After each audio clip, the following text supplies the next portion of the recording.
Welcome to another episode of my talk with Mohsin. I am your host Mohammad Mohsin Mushtaq. आज की इस video में मैं डिस्कस करने वाला हूँ मॉड्यूलर गाइडलाइंस के हवाले से। अस्सलाम वालेकुम guys, welcome to another episode of my talk with Mohsin. I am your host Mohammad Mohsin Mushtaq. आज की इस वीडियो में मैं डिस्कस करने वाला हूँ मॉड्यूलर गाइडलाइंस के हवाले से, और आज का मेरा टॉपिक है ब्लड मॉड्यूल। लेकिन ब्लड मॉड्यूल पे जाने से पहले मैं कुछ इंपॉर्टेंट चीज़ें डिस्कस करना जैसे फॉर एग्जांपल मॉड्यूल्स की होते हैं, सिस्टम्स की होते हैं, और उसके अंदर इतने सारे सब्जेक्ट्स की होते हैं। मैं इसको हमेशा एक एग्जांपल से बताता हूँ। फर्ज करें आपने एक घर बनाना है। उस घर बनाने के लिए आपने कंस्ट्रक्शन कंपनी को हायर किया। उसने पूरा एक प्रोसेस से आपको घर बना के दे दिया। वो जो पूरा प्रोसेस था ना, वो एम्ब्रियोलॉजी था। उसने आपको स्ट्रक्चर बना के दिया। अब स्ट्रक्चर अब रेडी हो चुका है, घर रेडी हो चुका है। अब आपने रहने आना है। आपने अभी तक कुछ भी शिफ्ट नहीं किया, आपने रहने आना है। अब आपने क्या किया, वो जो स्ट्रक्चर है वो एनाटमी है, अंदर है, घर के अंदर घुसे। आपने बोला यार इसको ड्राइंग रूम बनाऊंगा, इसको बेडरूम बनाऊंगा, इसको लिविंग रूम बनाऊंगा, ये मेरा किचन का एरिया हो जाएगा। सारी चीजें सब कुछ आपने फंक्शन के हिसाब से भी डिवाइड कर दिया। ये हो गई फिजियोलॉजी। अब क्या हुआ, जो पाइपलाइन वगैरह डली हुई थी जहाँ से पानी आ रहा है, जो और इलेक्ट्रिसिटी वायरिंग जो हुई है जहाँ से आपके पास बिजली आ रही है, और जो गैस का पूरा सेटअप आपके घर में हुआ है, वो आपकी गैस का पूरा सिस्टम है। ये जो सारी चीजें ही आपकी बायोकेमिस्ट्री है। अच्छा, अब ये सारी चीजें इंपॉर्टेंट है क्योंकि इनके अंदर मसले आ जाए तो आप घर में सुकून से नहीं रह सकते। वो मसले हैं, वो पैथोलॉजी है। उन मसलों को ठीक करना है, वो फार्माकोलॉजी है। फॉर एग्जांपल कि आप फर्ज करो कि ना आपके कमरे का एसी नहीं चल रहा है, दो वजह हो सकती है। या तो पीछे से शॉर्ट सर्किट हो गया हो, या तो ये मसला हुआ हो कि आपकी जो एसी था उसका स्ट्रक्चर कोई मसला आ गया है। सही है, तो आपने दोनों टेक्नीशियंस को बुलाया। आपने एसी के टेक्नीशियन को बुलाया और आपने इलेक्ट्रिशियन को भी बुलाया। सही है, वो दोनों डॉक्टर हैं, उनको आपने मसला एक्सप्लेन किया। जिस तरीके से आप अपने मसले को बताओगे और जिस तरीके से वो सुनेंगे, ये फिर बिहेवियरल साइंसेज और कम्युनिटी मेडिसिन में आ जाता है कि उसको पता होना चाहिए कि इस एरिया में इलेक्ट्रिसिटी का कोई इशूज़ तो नहीं है, या फिर कुछ और इशूज़ तो नहीं है, या जिस कंपनी का ये एसी है उसके कोई इशूज़ तो नहीं है। तो उसको ये सारी चीज़ें पता होनी चाहिए। अच्छा, अब ये सारी चीज़ें पढ़ने का जो मकसद है ना, वो सिर्फ इतना सा है कि आपकी जो डायग्नोसिस है वो स्ट्रॉन्ग हो, ताकि जब आप ट्रीटमेंट प्लान करो आपको पता हो कि यार ये मसले इन सारी चीज़ों की वजह से हो रहे हैं। ताकि आप जब कोई ड्रग प्रिस्क्राइब करो, आपको पता होना चाहिए कि अगर मैं ये ड्रग प्रिस्क्राइब कर रहा हूँ, अगर वो फिजियोलॉजिकली ठीक है तो वो बायोकेमिकली ख़राब भी हो सकता है। तो इस वजह से आपको इन सारे सिस्टम्स के जो सब्जेक्ट्स हैं उनके बारे में पता होना चाहिए। तो बात हम करते हैं ब्लड मॉड्यूल के हवाले से कि आपने ब्लड मॉड्यूल को किस तरीके से पढ़ना है, और ब्लड मॉड्यूल के अंदर कौन कौन सी रिसोर्सेज की आपको सबसे ज़्यादा ज़रूरत होगी। तो सबसे पहले हम बात कर लेते हैं वीडियोस की। तो आप यूज़ करोगे डॉक्टर नजीब को, या तो आप यूज़ करोगे खान अकेडमी को, या आप यूज़ करोगे AK लेक्चर को, या आप यूज़ करोगे आर्मांडो को, या आप यूज़ करोगे ऑस्मोसिस को। 5 वीडियोस हैं, इनमें से आप वीडियोस को यूज़ करोगे। ऑस्मोसिस को आपने यूज़ करना है पैथोलॉजी के लिए, आर्मांडो को आपने यूज़ करना है बायोकेमिस्ट्री के लिए, इम्यूनोलॉजी के लिए, और आपने यूज़ करना है अपना अगर एम्ब्रियोलॉजिकल कोई चीज़ आपने पढ़नी है। खैर इसमें तो इतना लिंक नहीं है, लेकिन आप उस चीज़ के लिए यूज़ कर सकते हो। AK लेक्चर आप बायोकेमिस्ट्री के लिए यूज़ कर सकते हो, फिजियोलॉजी के लिए यूज़ कर सकते हो। खान अकेडमी जो आप यूज़ कर सकते हो वो आप यूज़ कर सकते हो किसी भी सब्जेक्ट के लिए, एम्ब्रियो हो, एनाटमी हो, फिजियो हो, बायोकेम हो, पैथो हो, फार्मा हो, कुछ भी हो। खान अकेडमी आपको सब पढ़ाएगा। डॉक्टर नजीब भी आपको सबको पढ़ाता है, लेकिन आपने जो पढ़ना है वो फिजियोलॉजी पढ़नी है। अच्छा, दूसरी चीज और रिसोर्सेज, अब हम बुक्स की बात कर लेते हैं। आपने गाइटन पढ़ी, या तो आपने BS फिजियोलॉजी पढ़नी है, पैथोमा आपके पास बुक होनी चाहिए, लेविंसन इम्यूनो के लिए आपके पास बुक होनी चाहिए, और आपके पास पास्ट पेपर्स होने चाहिए। एंड का पार्ट है पास्ट पेपर्स। और मेमोरेंड के बारे में मैं बात करूंगा थोड़ी देर में, पहले भी बता चुका हूँ लेकिन अभी और बताऊंगा। अच्छा, सबसे पहले मैं स्टेप्स की बात करता हूँ कि आप स्टेप्स के ऊपर आओ। कौन कौन से स्टेप्स हैं कि आप पढ़ सकते हो। फिजियोलॉजी और इम्यूनो से आप पहले शुरू करो। फिजियोलॉजी की हम रिसोर्सेज की बात कर लेते हैं।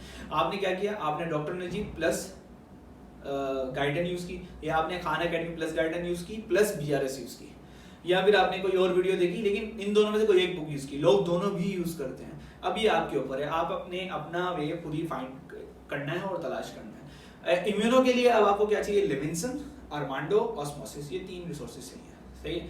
आर्मांडो क्यों, आर्मांडो आपको इंपॉर्टेंट चीज़ें पढ़ा देगा, ऑस्मोसिस भी आपको अच्छी चीज़ें पढ़ा देगा। अच्छा, स्टेप नंबर 1, ये सारी चीज़ें शुरू करने के लिए स्टेप नंबर 1 शेड्यूल बनाओ। सबसे पहले शेड्यूल बनाओ भाई, मैंने इतने दिन में खत्म करना है। उसके बाद फिर आप लिखते रहो भाई ये टॉपिक करूंगा। शेड्यूल बनाओ भाई, मैंने 1 महीने के अंदर मुझे ब्लड किसी भी सूरत में खत्म करना है, 20 दिन में खत्म करना है। तो जो स्टेप्स मैंने बताए हुए होंगे, इन स्टेप्स को आप डिवाइड कर लो। अच्छा, दूसरा स्टेप ये है, ब्लड के लिए आप हिमेटोपोएटिक स्टेम सेल्स पढ़ो और उसकी ग्रोथ पढ़ो कि किस तरीके से बोन मैरो से जो सेल्स हैं वो किस तरीके से बनते हैं, वाइट ब्लड सेल्स कैसे बनते हैं, रेड ब्लड सेल्स कैसे बनते हैं, इन वाइट ब्लड सेल्स की टाइप कितनी होती हैं, प्लेटलेट्स किस तरीके से बनते हैं, इनकी क्या क्या स्टेजेस होती हैं और उनकी स्टेजेस में जो सेल्स आते हैं बीच में उनके स्ट्रक्चर कैसा होता है और उनके सेल्स के अंदर न्यूक्लियस कैसा होता है, ये सारी चीज़ें आपको पता होना जरूरी है। स्टेप नंबर 3 आपने पढ़ा different type of blood cells. कौन कौन से टाइप्स हैं? वाइट ब्लड सेल्स हैं, रेड ब्लड सेल्स हैं, प्लेटलेट्स हैं। आपने इनका स्ट्रक्चर पढ़ना है, आपने इनका फंक्शन पढ़ना है और आपने इसकी पूरी जो है ना डिफरेंट फॉर्म्स पढ़नी है। सही है ना भाई? अगर आप वाइट ब्लड सेल्स की बात करो तो वाइट ब्लड सेल्स की डिफरेंट फॉर्म्स, अच्छा रेड ब्लड सेल्स उसकी भी डिफरेंट फॉर्म्स होती हैं, वो मैं उसके बारे में बताता हूँ। प्लेटलेट्स और उसका फंक्शन, स्ट्रक्चर, ये सारी चीज़ें। फिर आप आओगे डिटेल में जाओगे रेड ब्लड सेल्स की। सही है? सबसे पहले आपने प्लाज्मा पढ़ना है। सही है? आप आए, आपने प्लाज्मा पढ़ा कि भाई प्लाज्मा में ये चीज़ें होती हैं, प्लाज्मा में रेड ब्लड सेल्स होते हैं, वाइट ब्लड सेल्स होते हैं, प्लाज्मा प्रोटीन्स होती हैं, प्लेटलेट्स होते हैं और दूसरी चीज़ें होती हैं और पानी का कंटेंट कितना होता है, इनकी परसेंटेजेस आपको पता होनी चाहिए। अगर मैं टेस्ट ट्यूब में डाल दूं तो ये इतने परसेंट होगा, ये इतने परसेंट होगा, इतने परसेंट। आपको ये भी पता होना चाहिए कौन सी चीज़ सबसे ज़्यादा डेंस है, ताकि जब आप फ्यूचर में जब आप ब्लड की स्टडी करते हो, साइंटिफिकेशन वगैरह करते हो ब्लड की, तो उसके अंदर जो डेंस होते हैं वो सबसे पार्टिकल नीचे आ जाते हैं। तो ये आपको पता होनी चाहिए। अच्छा, अब आपको पता होना चाहिए प्लाज्मा क्या होता है, सीरम क्या होता है, सीरम और प्लाज्मा में क्या डिफरेंस है। इस पे ऊपर क्वेश्चंस आते हैं पेपर में, तो प्लाज्मा और सीरम का आपको पता होना चाहिए। दूसरी चीज, अब हम बात करेंगे कि ना भाई रेड ब्लड सेल्स के फंक्शंस क्या हैं। ऑक्सीजन ट्रांसपोर्ट करना। भाई रेड ब्लड सेल्स क्या करता है, उसके अंदर होता है हीमोग्लोबिन। अब वो हीमोग्लोबिन का क्या स्ट्रक्चर है वो भी आपको पता होना चाहिए। हीमोग्लोबिन के अंदर क्या क्या चीजें होती हैं, हीमोग्लोबिन के अंदर हीम होता है और ग्लोबुलिन चेन होती है। सही है? आपको ये पता होना चाहिए जो ग्लोबुलिन है और ग्लोबिन प्रोटीन है, सही है, जो हीमोग्लोबिन के अंदर है, उसकी कितनी फॉर्म्स होती हैं। Haemoglobin A, haemoglobin F. सही है? इसके अंदर जो ग्लोबुलिन चेन्स हैं, अल्फा है, बीटा है, कितनी चेन्स हैं, 4 चेन्स होती हैं। ये सारी चीजें आपको पता होना चाहिए। हीम के बारे में पता होना चाहिए, आयरन के बारे में पता होना चाहिए इस पॉइंट पे आपको, तो इसके बारे में आप पढ़ाई करोगे। अच्छा, रेड ब्लड सेल्स के फंक्शन के ऊपर हम बात कर रहे थे, तो ऑक्सीजन को ट्रांसपोर्ट करना। रेड ब्लड सेल्स में जो हीमोग्लोबिन है उसकी एफिनिटी कितनी है और वो ऑक्सीजन को ट्रांसपोर्ट किस तरीके से करता है ब्लड के अंदर, और एल्वुलाई से ब्लड के अंदर आया, ब्लड के अंदर यहाँ से रेड ब्लड सेल्स लेकर के रेड ब्लड सेल्स ने टिश्यू तक ट्रांसपोर्ट किया। आपको इतनी सी चीज आपको स्टार्ट में पता होनी चाहिए। दूसरी चीज आपको पता होना चाहिए कि ना यार रेड ब्लड सेल्स के डिफरेंट शेप्स होते हैं, जैसे एनाइजोसाइटोसिस होता है, पॉइकिलोसाइटोसिस होता है। ये सारी चीजें जो है ना पॉइकिलोसाइट्स और एनाइजोसाइट्स, ये डिफरेंट फॉर्म्स है आरबीसीज के जो कि पैथोलॉजिकली होते हैं। सही है? जैसे आप चेक करोगे कि यार इसको कोई डिसऑर्डर है, आपने क्या किया, उसकी ब्लड फिल्म निकाली, तो उसके अंदर आपको पता लगा कि ना यार जो रेड ब्लड सेल है उसका जो शेप है वो इस तरह का है, तो उसको आप नाम दे देते हो उस बीमारी के हवाले से कि यार ये शेप जो है इस बीमारी में पाया जाता है आरबीसीज का। ये आपको पता होना चाहिए। अच्छा, दूसरी चीज आपको पता होना चाहिए कि ना जो ऑक्सीजन है और जो कार्बन डाइऑक्साइड है वो किस तरीके से बाइंड होते हैं और जो उससे हीमोग्लोबिन पे क्या इफेक्ट पड़ता है। और दूसरी चीजें रेड ब्लड सेल्स के लिए जो इंपॉर्टेंट है वो आपको वीडियोस में भी मिलेंगी, बुक में भी मिलेंगी। मेरे हिसाब से ये इंपॉर्टेंट चीजें इसलिए आपको पता होनी चाहिए। अच्छा, अब हम बात करते हैं व्हाइट ब्लड सेल्स की। तो व्हाइट ब्लड सेल्स जो है ना वो बहुत इंपॉर्टेंट है हमारी बॉडी के लिए, क्योंकि उनका जो लिंक है वो डायरेक्ट होता है हमारे इम्यून से। सही है? इम्यून सिस्टम से लिंक है व्हाइट ब्लड सेल्स का। आपको सबसे पहले पता होना चाहिए व्हाइट ब्लड सेल्स की 2 टाइप्स होती हैं, एक ग्रैन्युलोसाइट्स, ग्रैन्युलोसाइट्स। ग्रैन्युलोसाइट्स की टाइप्स, एक ग्रैन्युलोसाइट्स की टाइप्स। आपको ये पता होना चाहिए न्यूट्रोफिल्स की कितनी परसेंटेज होती है, मोनोसाइट्स की कितनी परसेंटेज होती है। आपको ये पता होना चाहिए eosinophils, basophils, B cells, T cells, इन सब की क्या क्या परसेंटेजेस होती है, ये आपको पता होना बहुत जरूरी है।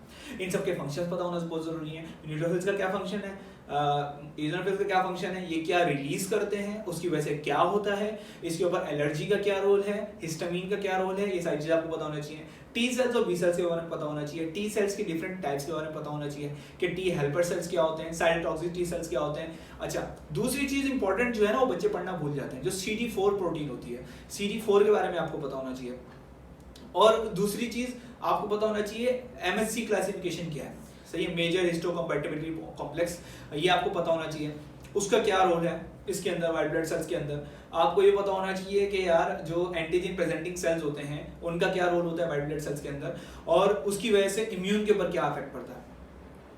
सही है? ये और दूसरी चीज आपको पता होना चाहिए इम्यून सिस्टम वर्क कैसे करता है, जैसे फैगोसाइटोसिस जो होती है वो कौन से सेल्स करते हैं, एंटीबॉडीज कौन से सेल्स बनाते हैं, जो अपना प्लाज्मा सेल्स होते हैं वो क्या होते हैं, बी सेल्स क्या होते हैं। ये सारी चीजें आपको पढ़ना बहुत जरूरी है, और जहाँ जिस सोर्स से भी आप यूज कर रहे हो कि वो आपको ये चीजें पढ़ाएंगे। ये मैं चीजें आपको इस वजह से बता रहा हूँ कि इन चीज़ों के ऊपर गौर नहीं किया जाता, वो बस ऐसे ही ना बस देख रहे वीडियोस देख रहे, रीडिंग कर ली, ये इंपॉर्टेंट पॉइंट्स हैं, इनको अपने दिमाग में रखें, इनके ऊपर क्वेश्चंस आते हैं।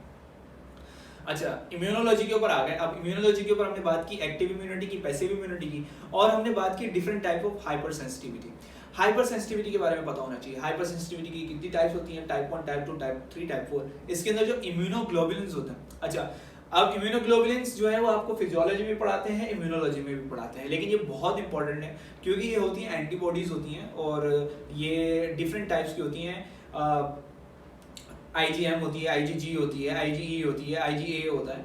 तो ये सारे जो एंटीबॉडीज हैं इनका क्या रोल है टाइप 1 में, टाइप 2 में, टाइप 3 में या टाइप 4 में, आपको ये पता होना चाहिए। आपको ये पता होना चाहिए जो इम्यूनिटीज होती हैं वो सेल मीडिएटेड इम्यूनिटी है या फिर ह्यूमरल इम्यूनिटी है, सही है। आपको क्योंकि ये चीज़ें इतनी इंपॉर्टेंट है, जब तक आपको ये नहीं पता होगा ना, तो आप फ्यूचर में जब डिजीजेस देख रहे होगे ना, आपको उस चीज़ का समझ में नहीं आएगा आपका इम्यून रिस्पॉन्स कैसा था। आप फर्ज करो कि आप हाइपर सेंसिटिविटी की बात कर रहे हो और आप इन्फ्लेमेशन की बात कर रहे हो, एक्यूट इन्फ्लेमेशन होती है और क्रॉनिक इन्फ्लेमेशन होती है, उसके अंदर जो व्हाइट ब्लड सेल्स हैं वो डिफरेंट तरीके से काम करते हैं। अच्छा, अब मैं साइटोकाइंस की बात करता हूँ। आपको डिफरेंट टाइप्स ऑफ साइटोकाइंस पता होना चाहिए। आपको पता होना चाहिए ल्यूकोट्राइन्स क्या होते हैं, इंटरल्यूकिन्स क्या होते हैं। आपको ये पता होना चाहिए जो ट्यूमर नेक्रोसिस फैक्टर है वो क्या होता है, उसका क्या रोल है हमारी इसमें इम्यून सिस्टम में, और जो इम्यून रिस्पॉन्स में, इन सारी चीज़ों का क्या रोल है और इसकी वजह से क्या क्या इफेक्ट्स आ सकते हैं। अच्छा, अब आपको पता होना चाहिए एग्जाम्पल्स, हाइपर सेंसिटिविटी की एग्जाम्पल्स क्या क्या होती हैं। जैसे अच्छा टाइप 1 एलर्जी होती है, उसकी एग्जाम्पल आ गई, एस्मा आ गया, सही है। टाइप 2 जो है वो डिफरेंट टाइप की होती है, टाइप 3 अलग होती है, टाइप 4 अलग होती है।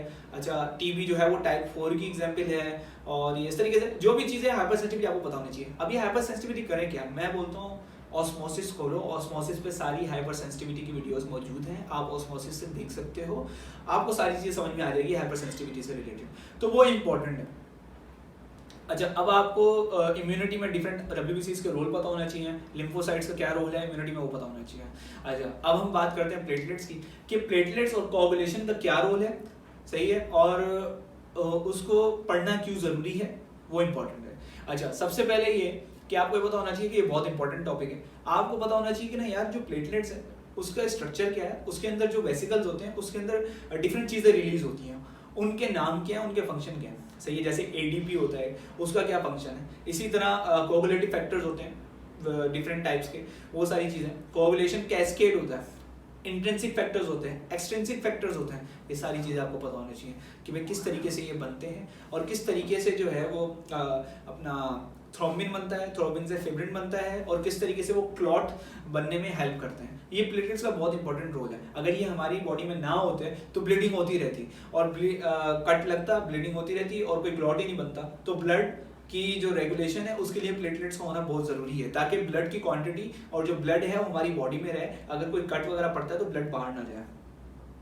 अच्छा, अब आपको पता होना चाहिए लिवर जो है ना बहुत सारे कोगुलेशन फैक्टर बनाता है, सही है। जैसे प्रोटीन C हो गया, प्रोटीन B हो गया, ये क्या करते हैं ये लोग, जब अब ऐसा भी तो हो सकता है ना क्लॉट बन रहा है, उसको रोकना भी तो है ना, तो B और C उसको रोकते हैं, एंटी कोगुलेंट्स हैं हमारी अपनी बॉडी के। इसके बाद आता है विटामिन K जिसका इंपॉर्टेंट रोल है और इसके अंदर कोगुलेशन के अंदर, तो इसका आपको पता होना चाहिए कि लिवर का क्या रोल है। अच्छा, अब क्या हो गया, क्लॉटिंग टाइम क्या होता है, ब्लीडिंग टाइम क्या होता है, इसके लिए आपको प्रैक्टिकल भी आपकी यूनिवर्सिटी में होते होंगे, लेकिन क्योंकि अभी छुट्टियां हैं तो प्रैक्टिकल में आपको दिखाते हैं बेटा ये क्लॉटिंग टाइम है, ये ब्लीडिंग टाइम है, ये इतने मिनट्स होता है, इतने सेकंड्स का होता है, ये इंपॉर्टेंट है। अच्छा, अब आपको पता होना चाहिए एंडोथेलियन फैक्टर्स। जैसे फर्स्ट करो आपकी इंजरी हुई, यहाँ पर कट लगा, इसके नीचे जो ब्लड वेसल है उसके अंदर जो सेल्स हैं वो एंडोथेलियल सेल्स हैं। एंडोथेलियल सेल्स जब डिस्टर्ब होंगे वहां से एक चीज रिलीज होगी जिसको बोलते हैं एंडोथेलियन फैक्टर्स। अब वो एंडोथेलियन फैक्टर्स हैं, उनके बारे में आपको पता होना चाहिए वो फैक्टर्स क्या है और उनका क्या रोल होता है हमारी बॉडी में और रेगुलेशन ऑफ द ब्लड में। अच्छा, अब आपको पता होना चाहिए different types of glycoproteins, GP2B या GP3 है, ये इंपॉर्टेंट है। क्यों? क्योंकि ये क्या करते हैं, ये बाइंडिंग करवाते हैं, सही है, ये प्लेटलेट्स की बाइंडिंग करवाते हैं। भाई जाहिर सी बात है प्लेटलेट ब्लड के अंदर घूमते फिरते थोड़ी रहेंगे, वो एंडोथेलियन सेल्स जो होंगे वो वहाँ पर रिसेप्टर्स आएंगे, वो प्लेटलेट्स को बाइंड करेंगे। इसी तरह वॉन विलिब्रेंट फैक्टर्स होते हैं। ये सारी चीज़ें इंपॉर्टेंट है पढ़ने के लिए। मैं ये नाम इस वजह से ले रहा हूँ ताकि आपके दिमाग के अंदर बैठिए कि यार ये वाकई ही बहुत इंपॉर्टेंट चीज़ें हैं। अच्छा, अब यहाँ पर फिजियोलॉजी और इम्यूनोलॉजी का तो पार्ट हो गया। अच्छा, अब आपने क्या करना है, अब आपने खोलना है मेमोरिंग के अंदर आपने सर्च करना है जो भी आपने टॉपिक कर लिया, रेड ब्लड सेल सर्च किया, उसकी फिजियोलॉजी लिखी, उसके अंदर क्या होगा, एमसीक्यूज आ जाएंगे, डिफरेंट प्लेलिस्ट आएंगी, उन प्लेलिस्ट को आप करो और आप देखो कि ना यार ये वाकई ही जो भी मैंने पढ़ा है वो मेरे दिमाग में अब बैठ चुका है। इसी तरह डिफरेंट टॉपिक्स के हवाले से आपने मेमोरिंग करना शुरू कर दिया। अच्छा, अब हम बात करते हैं पैथोलॉजी की। पैथोलॉजी की सोर्सेज जो है वो क्या है, पैथोमा प्लस पैथोमा वीडियोस या पैथोमा प्लस ऑस्मोसिस। अच्छा, लोग बेसिस भी यूज कर सकते हो, आप करो बेसिस, भरपूर यूज करो। बेसिस की जो डायग्राम्स है वो इंपॉर्टेंट है, क्योंकि जो भी ऑस्पीज हमारे मॉड्यूल्स में आती हैं या एग्जाम्स में आती हैं वो ऑस्पीज बेसिस से होती हैं ज़्यादातर, क्योंकि स्लाइड्स में जो रेफरेंस दिया होता है ज़्यादातर वो बेसिस का दिया होता है, और हमारी जो ऑस्पीज होती हैं वो ज़्यादातर वहाँ से आती हैं। तो इसलिए बेसिस काफ़ी अच्छी बुक है, वहाँ से आप कर सकते हो। अच्छा, आपने चैप्टर्स कौन कौन से पढ़ने हैं, आपने पढ़ना है इन्फ्लेमेशन वाला चैप्टर, आपने पढ़ना है रेड ब्लड सेल, आपने पढ़ना है प्लेटलेट्स, आपने पढ़ना है न्यूप्लेजिया। अच्छा, अब क्या होता है वाइट ब्लड सेल्स, क्योंकि हमने नहीं पढ़े थे अपने फर्स्ट ईयर में, तो मुझे नहीं पता अभी आपको पढ़ा रहे नहीं पढ़ा रहे, हमने थर्ड ईयर में आके पढ़ा था। तो वाइट ब्लड सेल्स भी अगर इंपॉर्टेंट है तो उसके बारे में भी थोड़ा बहुत आपको बता दूंगा। अच्छा, सबसे पहले आपने चेक करना है इन्फ्लेमेशन की कितनी टाइप्स होती हैं, एक्यूट होती है, क्रोनिक होती है, उसके अंदर जो व्हाइट ब्लड सेल्स हैं वो किस तरीके से काम करते हैं, उसके अंदर कौन कौन से साइटोकाइन्स रिलीज होते हैं, और वो एक्यूट में किस तरीके से रिलीज होते हैं, क्रोनिक में किस तरीके से रिलीज होते हैं, और उसका क्या रोल है। क्रोनिक इन्फ्लेमेशन के अंदर फिर आती है ग्रैन्युलोमास फॉर्मेशन होती है। ग्रैन्युलोमा क्या होता है, केसिएटिंग, नॉन केसिएटिंग ग्रैन्युलोमास क्या होते हैं, इन सब की एग्जांपल्स क्या होती हैं, एक्यूट इन्फ्लेमेशन की एग्जांपल्स क्या होती हैं, और उसके साइंस क्या होते हैं, जिस तरह रेडनेस हो गया, वार्मथ हो गया, पेन हो गया, और कलर चेंजेस, ये सारी चीज़ें आपको पता होना चाहिए इन्फ्लेमेशन के हवाले से। अच्छा, दूसरी चीज आपने चेक करना है कि जो एग्जांपल्स हैं वो कहाँ कहाँ सेट हो रही हैं, और उसके अलावा आपने चेक करना है लिम्फोसाइट्स का क्या रोल है क्रोनिक इन्फ्लेमेशन में, न्यूट्रोफिल्स वगैरह का क्या रोल है एक्यूट इन्फ्लेमेशन में। यहाँ पर आपने डन कर दिया, आपका इन्फ्लेमेशन टॉपिक हो गया। अच्छा, दूसरी चीज आपने शुरू की रेड ब्लड सेल डिसऑर्डर्स, आपने चेक की एनीमियास की कितनी टाइप्स हैं, माइक्रोसिटिक, मैक्रोसिटिक, नॉर्मोसिटिक, फिर हीमोलिटिक, ये आपने एनीमियास की है। आपने टाइप्स को अलग अलग तरीके से पढ़ना है ना। आपने सबसे पहले माइक्रोसिटिक शुरू किया, उसके बाद आयरन डेफिशिएंसी किया, एनीमिया क्रोनिक डिजीज किया, और थैलेसीमिया किया। ये सारी चीज़ें जब आप कर लोगे ना, आपको समझ में आ जाएगा वाकई कि यार इन सब चीज़ों का अच्छा सा रोल है हमारी उसमें।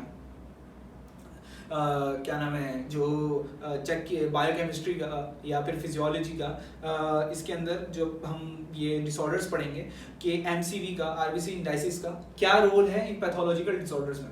अच्छा, अब यहाँ पर मैं थोड़ा सा स्टॉप करता हूँ क्योंकि मैंने बायोकेमिस्ट्री की बात नहीं की, तो मैं बायोकेमिस्ट्री के ऊपर बात करूंगा कि यार बायोकेमिस्ट्री में हमने क्या पढ़ना है। बायोकेमिस्ट्री में आपने पढ़ना है जो हीमोग्लोबिन होता है वो किस तरीके से बनता है, हीमोग्लोबिन में जो प्रोटीन होती है वो क्या होती है, ग्लोबिन प्रोटीन होती है वो कितनी टाइप्स होती हैं, हीमोग्लोबिन बनता कैसे है, आयरन ट्रांसपोर्ट किस तरीके से होता है, आयरन की फॉर्म कौन सी होती है, फेरिक होती है, फेरस होती है, जब वो स्टोर्ड होती है, ट्रांसपोर्ट होती है, ट्रांसफेरिन का क्या रोल है, फेरिटिन का क्या रोल है, और ये सारी चीज़ें जब आयरन को ट्रांसपोर्ट कर देती हैं फिर वो हीम किस तरीके से बनता है, और उसके बाद फिर एलानिन अमाइनो ट्रांसफरेज जो होता है वो क्या करता है, और एएलए और अपना एएलए एंजाइम जो होता है वो क्या होता है, अमाइनो लेवलिनिक एसिड क्या होता है, और ये सारी चीज़ें इंपॉर्टेंट हैं क्योंकि आपको स्ट्रक्चर पढ़ना है ना। तो ये आपने हीमोग्लोबिन का स्ट्रक्चर पढ़ना है, तभी तो आप उसके डिसऑर्डर्स पढ़ पाओगे। तो ये आपने क्या किया, आपने हीमोग्लोबिन पढ़ा, हीमोग्लोबिन के अंदर आपने एंजाइम्स के रोल देखे, सही आपको समझ में आ गया कि हीमोग्लोबिन जो है वो इस तरीके से बनता है, और हीम यहाँ से इस तरीके से बनकर आया, ग्लोबिन चेन इस तरीके से बनकर आए, और ये अब इस तरीके से आ गई है, हीम बन चुका है। तो इनके अंदर कभी भी इनके बनने के अंदर जो भी मसले होंगे उसकी वजह से आपको परेशानियां होंगी काफ़ी। थैलेसीमिया पे आ जाए, थैलेसीमिया के अंदर ग्लोबिन चेंज जो होती है उनके अंदर इश्यूज आते हैं, तो इस वजह से मैंने अभी बायोकेमिस्ट्री यहाँ पर लिंक कर दी थोड़ी सी कि जो थैलेसीमिया होता है, थैलेसीमिया के अंदर जो ग्लोबिन चेंज होती हैं वो डिस्टर्ब हो जाती हैं, इसीलिए अल्फा थैलेसीमिया होता है, बीटा थैलेसीमिया होता है, थैलेसीमिया मेजर होता है, थैलेसीमिया माइनर होता है। तो ये सारी चीज़ें इंपॉर्टेंट है, आपको कैसे समझ में आएंगी, जब आपको पता होगा कि ना यार इसके पीछे की जो बायोकेमिस्ट्री फिजियोलॉजी है वो इंपॉर्टेंट थी, और अगर मैंने नहीं पढ़ी थी तो मुझे पढ़ लेनी चाहिए, तो इस वजह से ये काफ़ी इंपॉर्टेंट है। अच्छा, अब आप शुरू करोगे नॉर्मोसिटिक एनीमिया शुरू करोगे, मैक्रोसिटिक पढ़ोगे, ये सारे एनीमियाज पढ़ोगे, उनके कॉजेस पढ़ोगे, अगर उनके अंदर कोई एंजाइम्स है जिस तरह B12 डेफिशिएंसी होती है, फोलिक एसिड डेफिशिएंसी होती है, उसकी वजह से क्या होता है, इसी तरह हेरिडिटरी स्फीरोसाइटोसिस होती है, उसके अंदर क्या होता है, ये सारी चीज़ें बहुत इंपॉर्टेंट है। अगर आपको इसके पीछे की बैकग्राउंड नॉलेज नहीं होगी ना, आपको ये नहीं पता होगा यार ये सेल्स बने कैसे थे, रेड ब्लड सेल्स बने कैसे थे, तो आपको ये डिसऑर्डर समझ में नहीं आएंगे। अच्छा, आपने क्या किया, थैलेसीमिया और सिकल सेल एनीमिया के दरमियान जो डिफरेंस है वो भी पढ़ें, कि इनको ऐसे ना 3-3, 4-4 डिफरेंसेस लिख लें और उनको याद कर लें, क्योंकि ये बहुत इंपॉर्टेंट है और ये एग्जाम्स में आता है। अच्छा, दूसरी चीज़ आपने हीमोलिटिक एनीमिया पढ़ा, different types of haemolytic anaemia बहुत इंपॉर्टेंट है, जो डिस्ट्रक्शन ऑफ आरबीसीज की वजह से होता है और उसके सारे सिम्टम्स, उसके सारे कॉजेस, सारी चीज़ें इंपॉर्टेंट है। अच्छा, अब न्यूप्लेजिया शुरू कर दो यार, न्यूप्लेजिया को जल्दी से पढ़ो और उसको खत्म करो। उसके अंदर क्या क्या चीज़ें इंपॉर्टेंट है आप चेक करोगे। बिनाइन न्यूप्लेजिया क्या होता है, मैलिग्नेंट न्यूप्लेजिया क्या होता है, कौन कौन से ऐसे फैक्टर्स होते हैं, कौन कौन सी ऐसी जीन होती हैं, P53 जीन क्या होती है, ट्यूमर सप्रेसर्स जीन्स क्या होती हैं, ये सारी चीज़ें न्यूप्लेजिया के अंदर इंपॉर्टेंट है। ये सारी चीज़ें आप वहाँ से पढ़ लो। एडिनोकार्सिनोमा क्या होता है, कार्सिनोमा क्या होता है, ये सारी चीज़ें न्यूप्लेजिया के अंदर इंपॉर्टेंट है। ये आप पैथोमा से ही करोगे और यूट्यूब पे वीडियोस वगैरह देखकर या फिर पैथोमा वीडियोस देखकर। अच्छा, दूसरी चीज़ अपना कोगुलेशन डिसऑर्डर्स आप करोगे, सही है। कोगुलेशन डिसऑर्डर्स के अंदर आपने क्या करना है, आपने देखना है प्राइमरी कोगुलेशन डिसऑर्डर्स क्या है, सेकेंडरी कोगुलेशन डिसऑर्डर्स क्या है। कोगुलेशन फैक्टर्स होते हैं, उनकी डेफिशिएंसी क्या होती है, जिस तरह फैक्टर 8 की डेफिशिएंसी होती है, फैक्टर 9 की डेफिशिएंसीज होती हैं, इसी तरह अपना हेमोफीलिया होता है और दूसरी डिसऑर्डर्स होते हैं जो कि प्लेटलेट से लिंक्ड होते हैं, और प्राइमरी और सेकेंडरी में डिवाइड किया हुआ है उसको। अच्छा, इसके अलावा आपको पता होना चाहिए डीआईसी क्या होता है, हाइपर कोगुलेबल स्टेट क्या होती है, जब आपकी बॉडी में बहुत ज़्यादा क्लॉटिंग हो रही होती है, उसकी वजह से फैक्टर्स जो हैं वो उधर इन्वॉल्व हो जाते हैं और आपकी जो ब्लड है, ब्लड के अंदर इतने फैक्टर्स बचते नहीं है, क्योंकि वो जाकर डिस्ट्रीब्यूट होंगे डिफरेंट जगह पर जहाँ पर क्लॉटिंग ऑलरेडी चल रही है। तो उसकी वजह से क्या मसले मसाइल दरपेश आएंगे आपको पता होना चाहिए। ब्लीडिंग डिसऑर्डर्स पढ़ो, और इस प्लेटलेट्स के चैप्टर्स में जो बी डिसऑर्डर्स दिए हैं पैथोमा के अंदर वो सारे आपने करने हैं और वो बहुत इंपॉर्टेंट है। अच्छा, अब दूसरी चीज़ बायोकेमिस्ट्री में हम अगर फिर आ जाते हैं तो बायोकेमिस्ट्री के अंदर हम बात करेंगे पार्शियल प्रेशर्स की। जो पार्शियल प्रेशर्स होते हैं वो इतने इंपॉर्टेंट क्यों होते हैं, ऑक्सीजन का पार्शियल प्रेशर क्या है, कार्बन डाइऑक्साइड का पार्शियल प्रेशर क्या है, उसकी वजह से जो इसकी ट्रांसपोर्ट होती हैं वो ट्रांसपोर्ट किस तरीके से होती हैं, सारी चीज़ें बहुत इंपॉर्टेंट है। और ऑक्सीजन और हीमोग्लोबिन और मायोग्लोबिन में एफिनिटी कैसी है ऑक्सीजन की, आयरन किस तरीके से ट्रांसपोर्ट होता है, वो स्टोर किस तरीके से होता है, ट्रांसफेरेंट फेरेटिन जिस तरीके से मैंने अभी बात की, आयरन की स्टेट्स क्या होती हैं, और अमाइनो लेवलिक एसिड क्या होता है। अच्छा, ये सारी चीज़ें आपको पता होनी चाहिए। दूसरी चीज़ फार्मा। अब आप आओगे फार्मा के ऊपर, फार्मा में आपने क्या करना है, वही फार्मा के अंदर आप आए, फार्मा के अंदर आपने शुरू किया, आपने चेक किया यार वारफेरिन क्या होता है, हेपरिन क्या होता है, और ब्लड ब्लीडिंग डिसऑर्डर्स के अंदर जो हम ड्रग्स देते हैं उन ड्रग्स के क्या नाम है, किस तरीके से हमने डिवाइड किया हुआ है, और उनके अंदर जो उनके साइड इफेक्ट्स हैं, उनके जो मोड ऑफ एक्शन है और उनका जो फंक्शन है वो इम्पॉर्टेंट है फार्माकोलॉजी के हवाले से। तो आप चेक करोगे, बुक्स जो आपने यूज़ करनी है वो आपने करनी है लिपिनकॉर्ड, कैज़न के चार्ट्स बहुत अच्छे होते हैं, वहाँ से आप अपनी स्टडीज़ को अच्छे कर सकते हो और ड्रग्स दिमाग में बिठाना आसान हो जाती है। स्लाइड्स, अच्छा स्केची फार्मा भी देखते हैं। यहाँ पर मैं बात करूँगा कि ना फर्स्ट एड से लोग फार्मा करते हैं, तो फर्स्ट एड भी आप यूज़ कर सकते हो। फिर कम्युनिटी मेडिसिन आप स्लाइड्स करो, बिहेवियरल साइंसेस स्लाइड्स करो। अच्छा, अब मैं बात करूँगा ये सब करने के बाद ना आप शुरू करो फर्स्ट एड। फर्स्ट एड के अंदर पूरा चैप्टर है, सही है, और इस ब्लड का, और वहाँ से आप शुरू करो पूरा ब्लड का चैप्टर, और फिजियोलॉजी, बायोकेमिस्ट्री, पैथोलॉजी, फार्मा, वो सारी चीज़ें दी हुई हैं, वहाँ से एक दफ़ा फर्स्ट एड को अच्छे से कर लो, आपको सब कुछ समझ में आ जाएगा कि यार ये अच्छा इस तरीके से लिंक हो रहा है। तो फर्स्ट एड मस्ट है इन दी एंड। जब भी आप टॉपिक ख़त्म करो, सबसे एंड में 1-2 दिन लगाओ और फर्स्ट एड को ख़त्म कर दो, क्योंकि टॉपिक तो आप ऑलरेडी जानते हो। मेरे ख्याल से काफ़ी ज़्यादा टाइम हो गया है, तो ब्लड मॉड्यूल को हम लोग यहीं पर एंड करते हैं, और इंशाल्लाह नेक्स्ट वीडियो में मुलाकात होगी। अगर आपको वीडियो पसंद आई है और अगर आपको लगता है कि कुछ और तरीके हैं, बेहतर तरीके हैं ब्लड मॉड्यूल को अच्छे तरीके से करने के, तो आप कमेंट्स में बताएं। और दूसरी चीज़ ये है कि अगर कोई और सजेशंस हैं आपके, तो वो भी आप कमेंट्स में बता सकते हैं। बाकी आज के लिए इतना ही। घर पे रहें, अपने घर वालों का ख्याल रखें और दुआओं में याद रखना। अल्लाह हाफिज़।